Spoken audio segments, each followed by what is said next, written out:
Hey everyone! You might have seen pictures of atoms looking like miniature solar systems, with electrons zipping around the nucleus just like planets orbit the sun. But is that really how atoms work? Spoiler alert, it's not. Today, we're going to dive into why this popular analogy is misleading and what atoms are really like. Welcome to the very first episode of Science, the Bigger Picture. Throughout this series, we aim to clear up some of the most persistent misconceptions in science education. And today, we're starting with atoms and why they're not like tiny solar systems. Let's take a quick trip back in time to the early 20th century. Scientists like Ernest Rutherford and Niels Bohr were scratching their heads, trying to figure out what these tiny building blocks of everything actually looked like. Rutherford did this famous gold foil experiment and discovered that atoms have a small, dense center, the nucleus, with electrons hanging around it. This kind of looked like planets around a sun. Then, Bohr took this idea a bit further and said that electrons could only hang out in specific paths, each with a set amount of energy. This was a big deal because it explained why atoms give off light in specific colors. When an electron jumps from a higher energy path to a lower one, it spits out light, and the color of that light depends on the energy difference. Pretty cool, right? But the Bohr model had its limits. It worked well for simple hydrogen atoms but struggled with more complex ones. At first glance, the solar system idea is pretty appealing. You've got a heavy thing in the middle, the sun or the nucleus, and smaller things, planets or electrons, moving around it.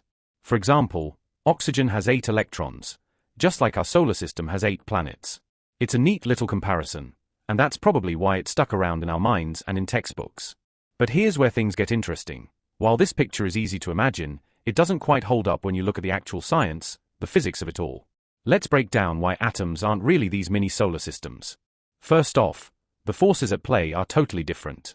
In our solar system, it's gravity that keeps the planets in their orbits around the sun. But in atoms, it's the electromagnetic force that's doing the heavy lifting. The positively charged nucleus has a strong pull on the negatively charged electrons. Gravity? Well, it's so incredibly weak at the atomic level that it basically doesn't even factor in. Next up, we've got different sets of rules. Planets follow what we call classical mechanics. That means if you know where a planet is and how fast it's going, you can pretty much figure out its entire path.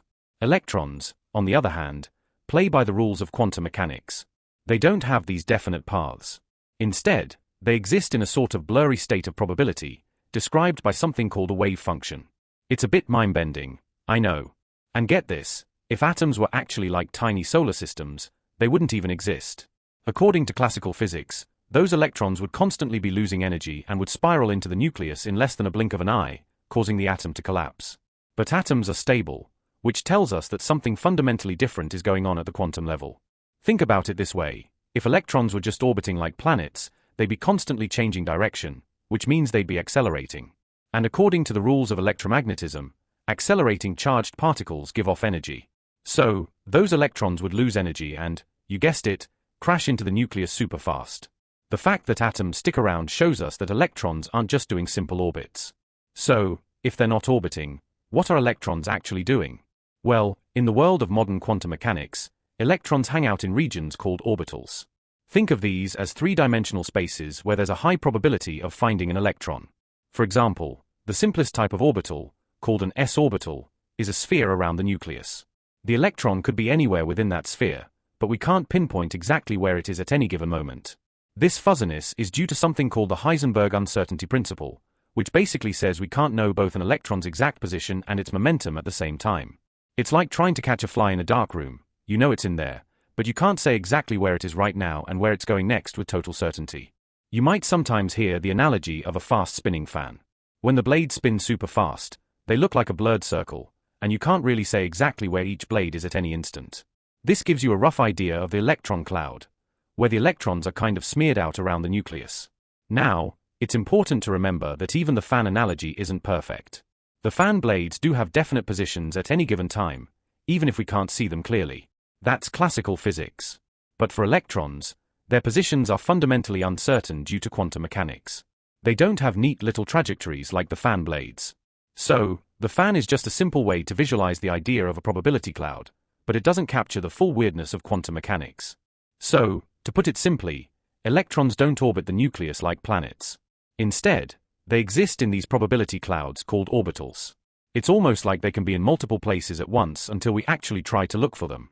These orbitals come in all sorts of shapes and sizes, depending on the electron's energy level. Some are spherical, like the s orbital, while others look like dumbbells or even clover leaves. And unlike planets that mostly orbit in the same flat plane, orbitals can be oriented in all sorts of different directions in three-dimensional space. Another big difference is that electrons can only have specific amounts of energy. They can only exist at certain energy levels, not just any distance from the nucleus. This is why atoms produce those distinct spectral lines when they emit or absorb light. It's because electrons are jumping between these fixed energy levels. Think of it like climbing a staircase. You can only stand on specific steps, not in between. Planets, on the other hand, can orbit the Sun at pretty much any distance, as long as they have the right speed. There are no energy levels restricting them. Let's also talk about size for a second. Atoms are mostly empty space. If you blew up an atom so that its nucleus was the size of a pea, the entire atom would be about the size of a football stadium. That's a crazy amount of empty space. In our solar system, the Sun is obviously huge compared to the planets, but the distances aren't quite as extreme proportionally.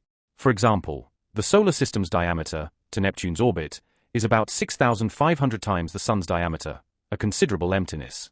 Yet, an atom's diameter is roughly 100,000 times its nucleus. Talk about varying degrees of profound emptiness. So, why do we still see that solar system analogy everywhere?